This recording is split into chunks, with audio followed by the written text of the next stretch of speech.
চুমুকে। সুপ্রিয় দর্শক, আজ আমাদের মাঝে উপস্থিত রয়েছেন জাতীয়তাবাদী আইনজীবী ফোরামের সদস্য, আইনজীবী ও মানবাধিকার কর্মী অ্যাডভোকেট সাইফুল ইসলাম সাইফ। শুভ সকাল, কেমন আছেন? ধন্যবাদ, ভালো আছি। আচ্ছা, আজ মহান মে দিবস। 1886 সালের এই দিনে যুক্তরাষ্ট্রের শিকাগো শহরে 8 ঘন্টা কাজের দাবিতে আন্দোলনরত 11 জন শ্রমিক গুলিবিদ্ধ হয়ে মারা যায়। এবং 2026 সালে এসে আমরা সেই জিনিসটা কিভাবে মূল্যায়ন করছি বা কিভাবে মূল্যায়ন করা উচিত বলে আপনি মনে করেন? দেখুন, এই পৃথিবী শ্রমের মূল্যেই আজকে গড়ে উঠেছে। শ্রমজীবী মেহনতি মানুষের শ্রমের বলে আজকে আপনি আমি এত সুন্দর জীবন দুনিয়া পেয়েছি। আপনি একদম প্রাচীন দিকে যদি তাকান, যেখানে আপনার পাথরে ঘেরা পৃথিবী, এটাকে অট্টালিকায় তৈরি করা হয়েছে কিন্তু শ্রমের মাধ্যমে।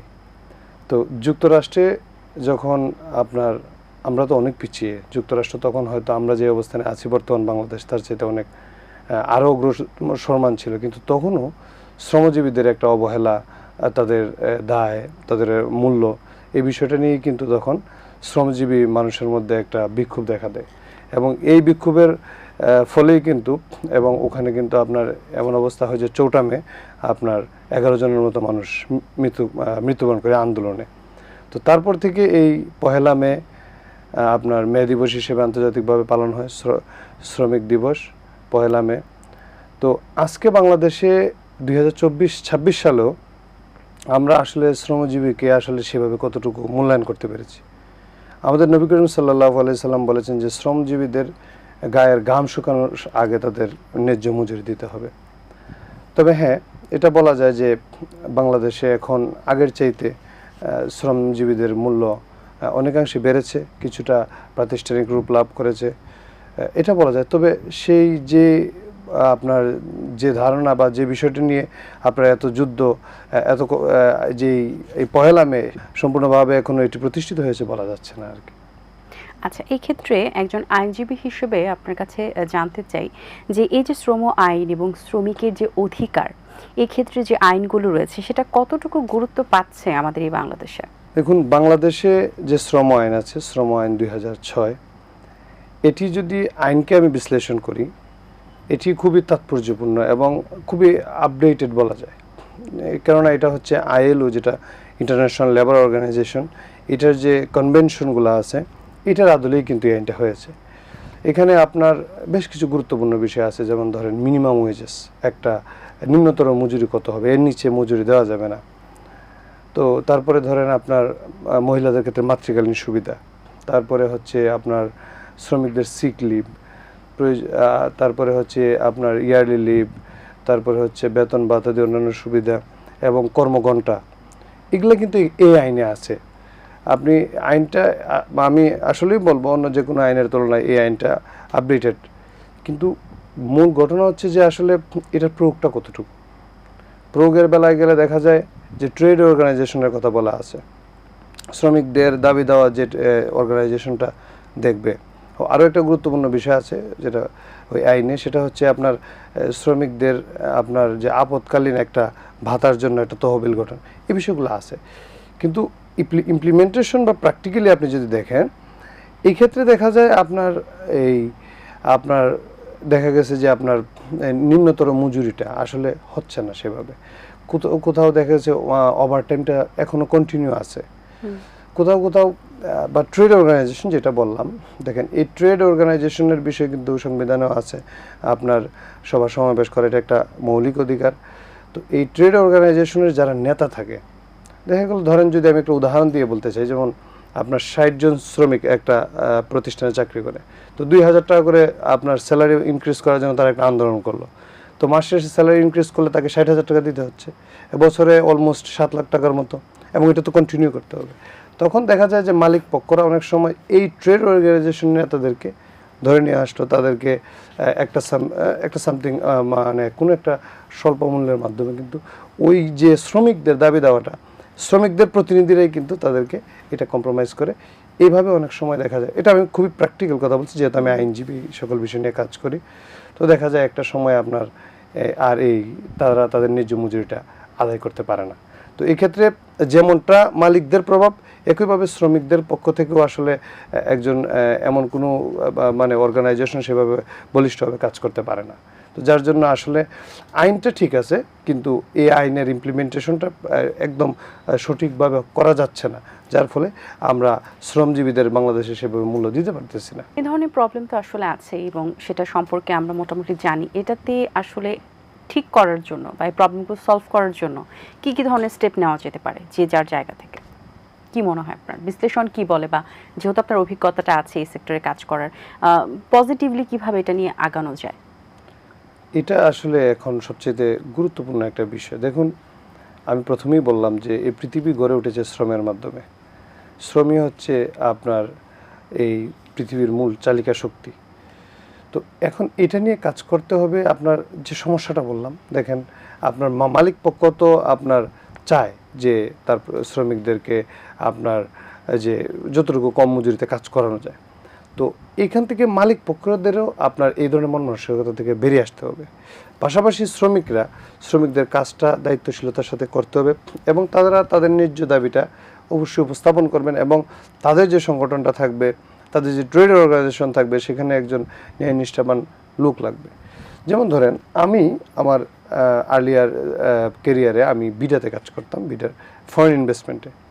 তো ফরেন ইনভেস্টমেন্টে কাজ করে আমার একটা অভিজ্ঞতা হলো, আমরা বিদেশিদেরকে বাংলাদেশে যখন কোম্পানি করতো বা বাংলাদেশে কোনো কোম্পানিতেও যদি ফরেনারকে হায়ার করতে হতো, তাদেরকে ওই মিনিমাম যে ওয়েজেসটা আছে ওই স্যালারিটা মাস্ট বি এনশিওর করতে হতো।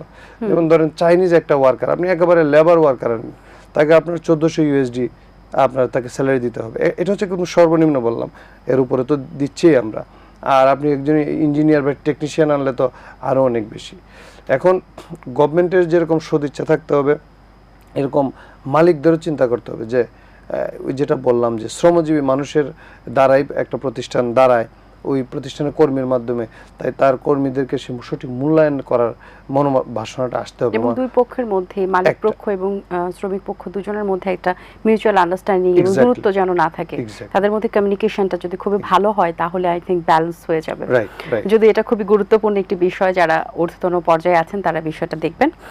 আদালতে মামলা করার ক্ষেত্রে যেটা আমরা দেখি যে একটা মামলা নিষ্পত্তি পেতে দীর্ঘদিন সময় লাগে, বছর পর বছরও সময় লেগে যায়। তো এটার পেছনে মূল কারণটা কি? আমি শুধু শ্রমজীবীদের মামলা না, আমি সকল মামলার আঙ্গিকেই বলি। দেখেন, এখান থেকে একটা এক্সাম্পল খুব ভালোভাবে, এটা যেমন ধরেন, ব্যাংক থেকে যখন কেউ লোন নেয়, আর্থিক প্রতিষ্ঠান, ব্যাংক থেকে কেউ লোন নিলে এই যে আপনার অর্থ ঋণ আদালত আইনে মামলা হয়, এবং এটা একটা সিভিল নেচারের মামলা। আমরা মোটামুটি আপনারা হয়তো বা সাধারণ মানুষ আমরা সবাই জানি যে একটা সিভিল মামলা অনেক সময় বলে যে দাদা যদি মামলা করে গেছে, নাতি পর্যন্ত মামলা পরিচালনা করতে হয়। তো এই জায়গা থেকে দেখেন, অর্থ ঋণের মামলাটা আপনার 6 মাস, 1 বছর, 2 বছর রায় হয়ে যাচ্ছে। কারণটা কি? কারণ হচ্ছে আপনার ওখানে আইনটা যেরকমভাবে আছে এবং ব্যাংকাররা তাদের ইনভেস্টমেন্টের সুযোগ আছে, তারা সেভাবে প্রপারলি গাইড করে আপনার মামলাটা পরিচালনা করে। এটা একটা বিষয়। যেমন ধরেন, মানে মামলার দীর্ঘসূত্রিতার ক্ষেত্রে একেবারে ফার্স্ট যেটা আমি বলবো সেটা হচ্ছে আপনার আদালতের যে বিচারক সংখ্যা, আমাদের যে বাংলাদেশের আপনার মামলা মোকদ্দমা সেই তুলনায় খুবই নগণ্য, অতি অল্প। তারপরে সেকেন্ড যে বিষয়টা হচ্ছে আপনার পক্ষগণ সবসময় আইনজীবীদেরকে সহযোগিতা করে না।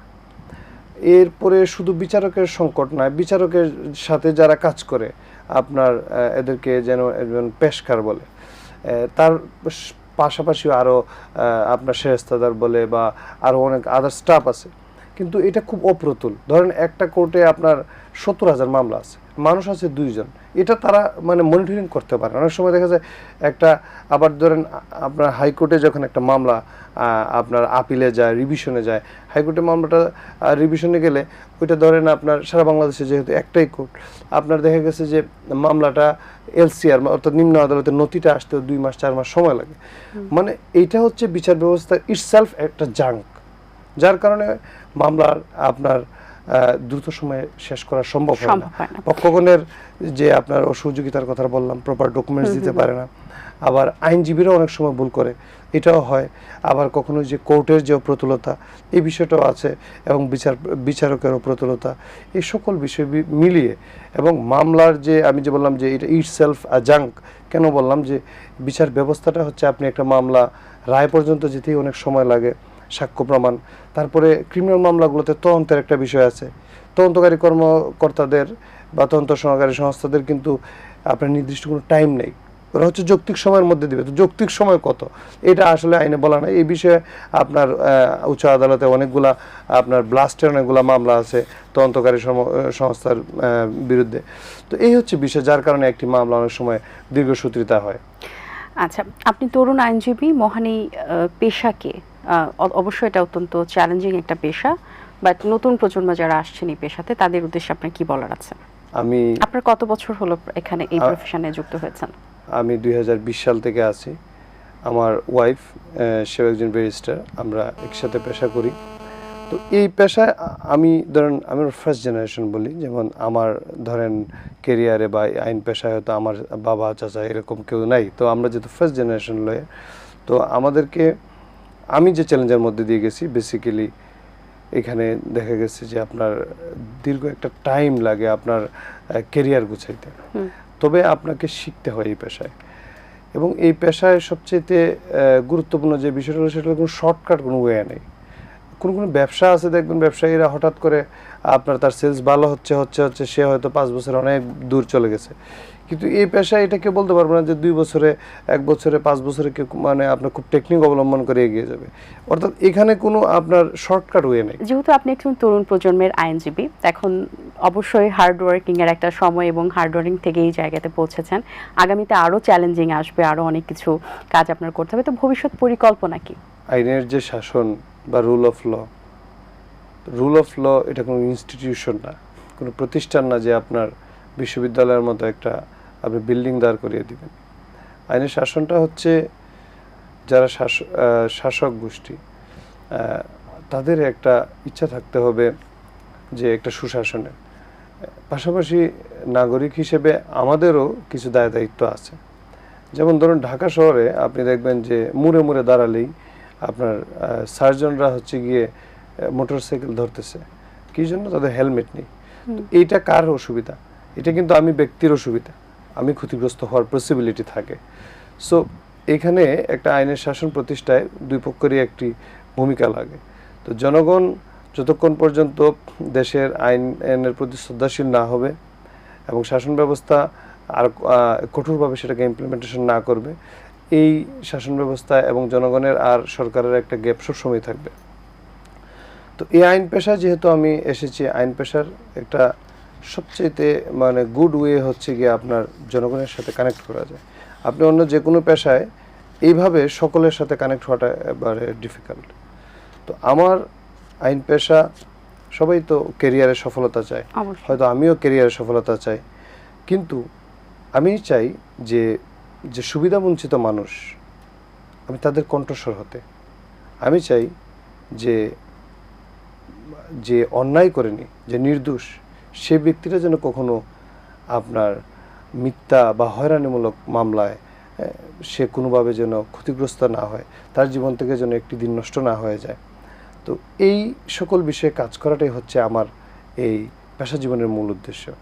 পাশাপাশি বাংলাদেশ আমরা এখন যে পর্যায়ে আছি, আমাদের দেশের ইকোনমিক আমরা অলরেডি আমরা মোটামুটি তো আগের চেয়ে অনেক ডেভেলপ করেছি। এখন শুধুমাত্র আইনের শাসনটা যদি প্রতিষ্ঠা হয়, জনমনে যদি আপনার সুস্থ চিন্তাধারা আসে, আমরা বহির্বিশ্বের সাথে, উন্নত বিশ্বের সাথে কিন্তু তাল মিলিয়ে চলতে পারি।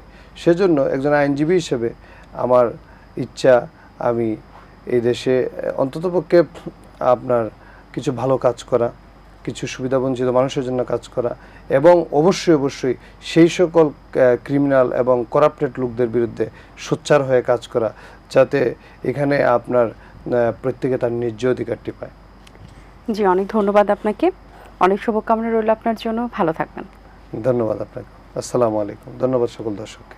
দর্শক, আশা করছি আয়োজন ভালো লেগেছে। আজ এই পর্যন্তই, দেখা হবে আগামী পর্বে। সে পর্যন্ত ভালো থাকবেন, সুস্থ থাকবেন, এটিএন বাংলার সাথে থাকবেন। সকলকে আল্লাহ হাফেজ। দিন আসে দিন যায়, সময়টা চলে যায়, তবু আছি এই বেশ ভালো।